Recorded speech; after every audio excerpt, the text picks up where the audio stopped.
Hello guys, प्यारे बच्चों, नमस्ते। मेरा नाम है रविंद्र और मैं आप सभी का एक बार फिर से स्वागत करता हूं इस चैनल में जिसका नाम है साई क्लासेस। और इस वीडियो में हम बात करेंगे क्लास 10 के एक बहुत ही दिलचस्प टॉपिक विद्युत विभव और विभवांतर के बारे में, यानी कि electric potential and potential difference के बारे में।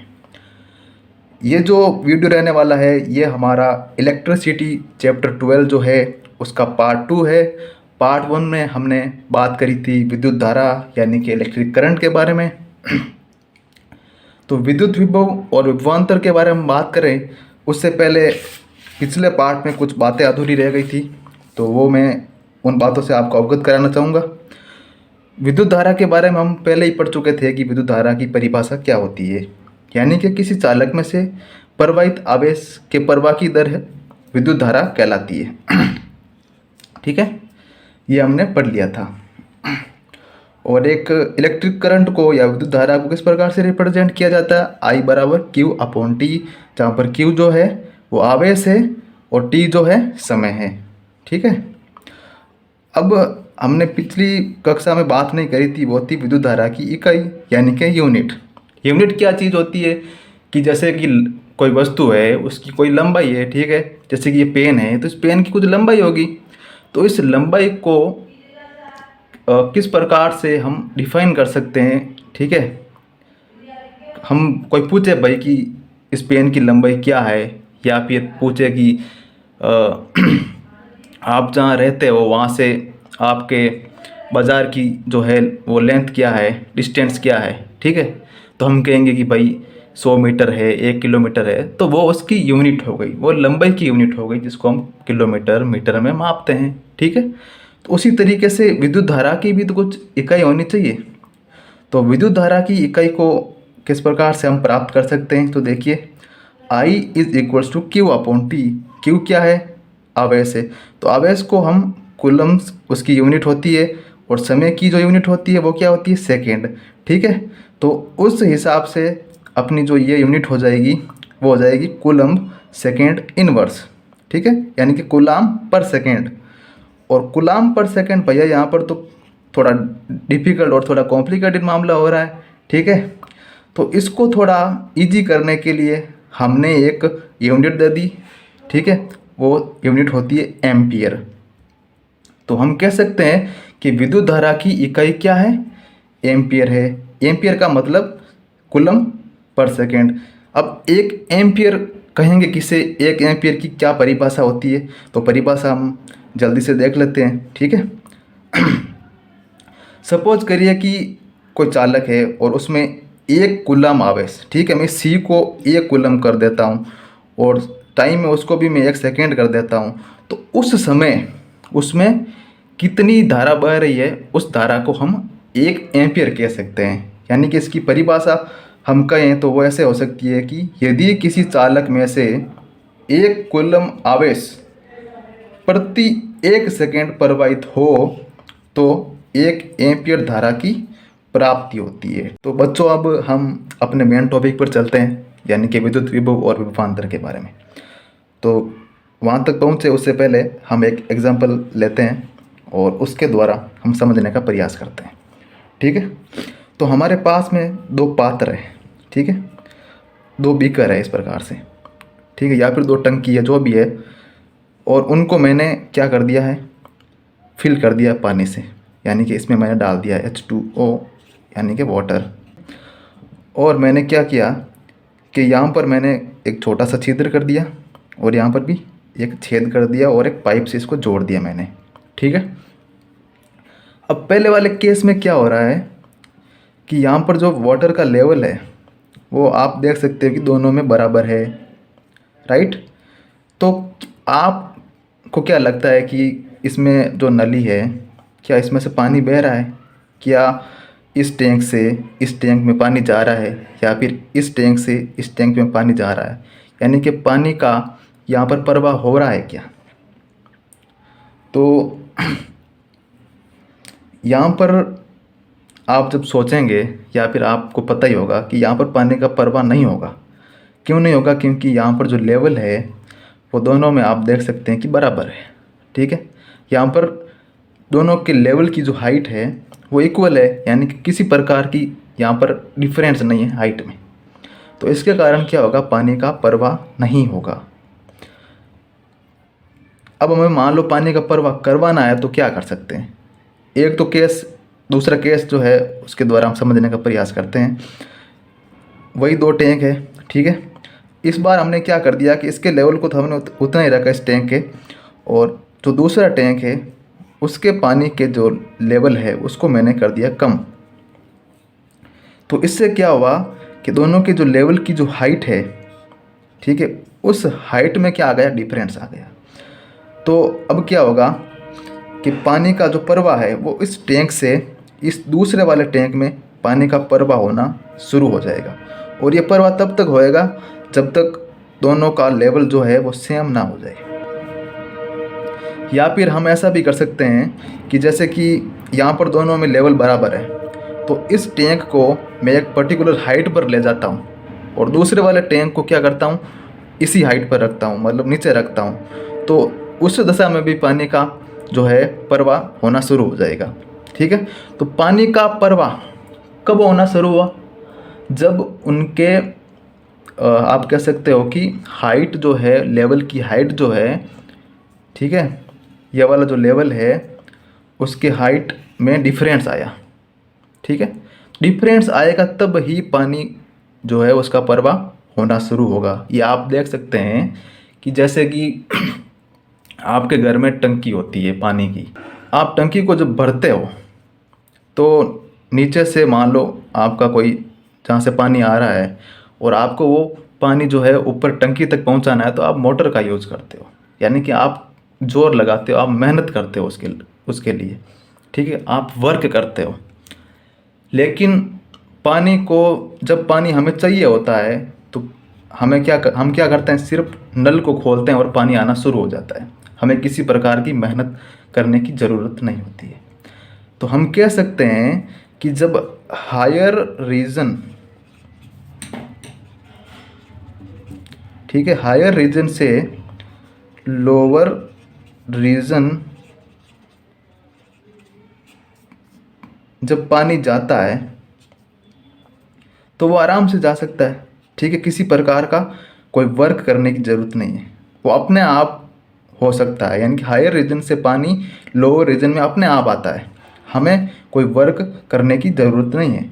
लेकिन जब लोअर रीजन से हायर रीजन तक पानी पहुंचाते हैं, यानी कि नीचे से हम पानी टंकी तक पहुंचाते हैं, तब हमें क्या करना पड़ता है, हमें कार्य करना पड़ता है। हमें क्या करना पड़ता है, वर्क करना पड़ता है। अब इसी बात को हम एक और एग्जांपल से देखने का प्रयास करते हैं, ठीक है। तो हमारे पास में एक इंक्लाइंड इस प्रकार का प्लेन है, ठीक। तो यहाँ पर मैंने क्या कर दिया कि इसकी जो हाइट है, ठीक है, जो मैक्सिमम हाइट है उस पर मैंने क्या कर दिया, एक बॉल रख दी। अब ये बॉल क्या करेगी, यहाँ से लुढ़कना शुरू होगी और यहाँ पर अपने आप आ जाएगी जैसे ही मैं इसको यहाँ से छोड़ूंगा, ठीक है। तो ये हमारा, मैंने क्या कहा कि हायर रीजन से, ये अपना हायर रीजन है और ये अपना लोअर रीजन है। तो हायर रीजन से लोअर रीजन तक बॉल जो है वो अपने आप आएगी, हमें किसी प्रकार का कार्य करने की ज़रूरत नहीं है। यानी कि यहाँ पर दोनों पोजीशन में हाइट का डिफरेंस है और डिफरेंस होते ही ये काम हो गया कि भाई जो बॉल है ऊपर से नीचे आ गई।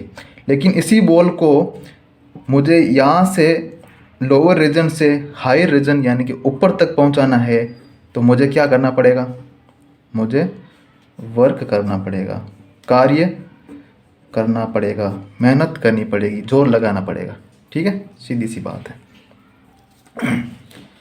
तो मैं ये सब क्यों बता रहा हूँ, यहाँ पर जो हम पोटेंशियल डिफरेंस या पोटेंशियल की बात कर रहे हो उसमें इसकी कहाँ ज़रूरत है, ठीक है। तो इलेक्ट्रिसिटी हमने पहले बात करी थी कि भाई एक चालक होता है, ठीक है, उसमें इलेक्ट्रॉन होते हैं और इलेक्ट्रॉन जब मूव होता है तो हम कहते हैं कि उसमें विद्युत धारा प्रवाहित हो रही है।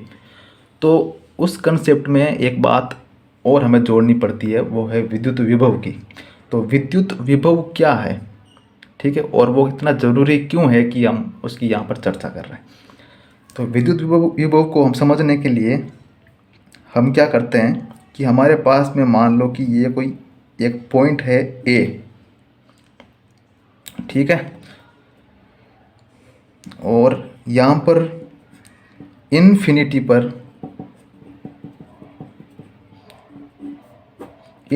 पर हमने एक चार्ज क्यू रखा है, राइट। अब इस चार्ज को इन्फिनिटी से यानी कि अनंत से जब मैं इस पॉइंट ए पर लाता हूँ, ठीक है, तो ये हमारा क्या है, लोअर रीजन है, और ये हमारा क्या है, हायर रीजन है।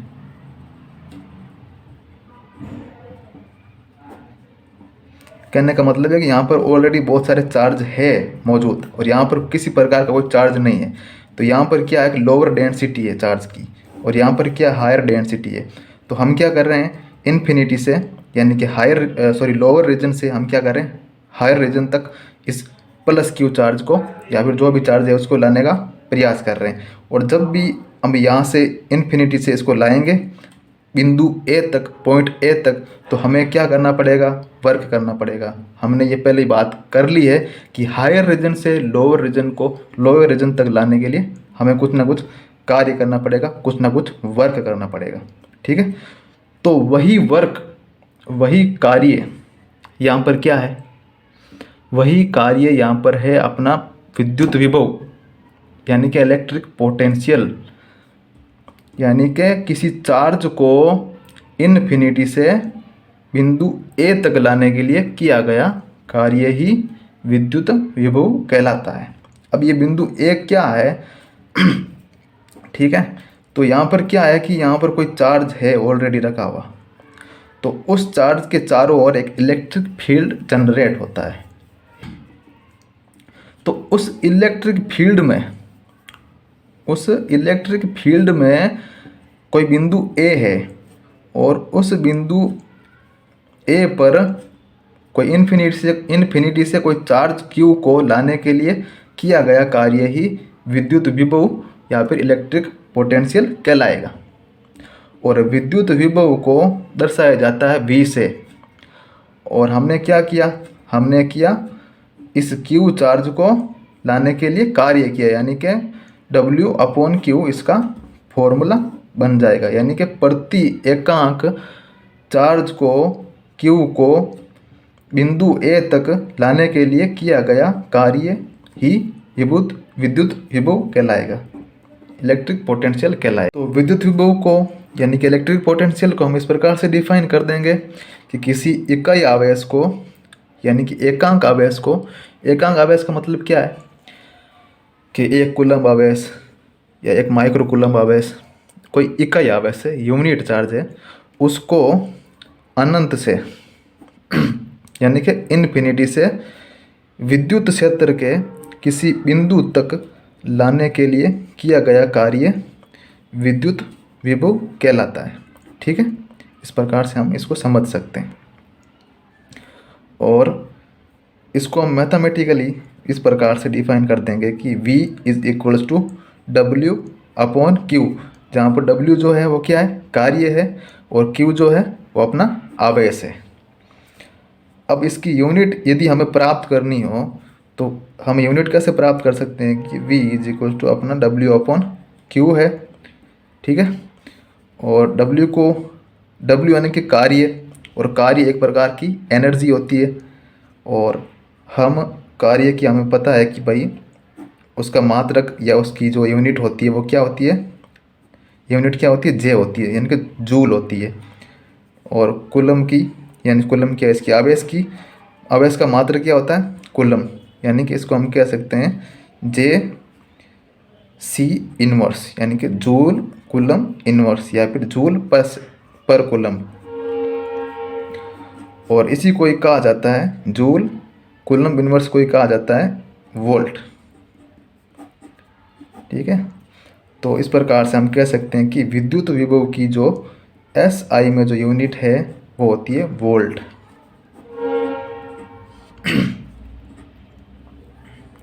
तो बच्चों, इस वीडियो में हम सिर्फ विद्युत विभव तक ही बात करेंगे। आने वाले नेक्स्ट वीडियो में हम बात करेंगे इलेक्ट्रिक पोटेंशियल डिफरेंस के बारे में, जो बहुत ही रोचक होने वाला है।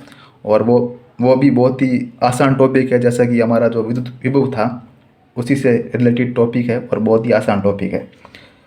और हम पूरा प्रयास करेंगे कि आपको अच्छी तरीके से समझाए।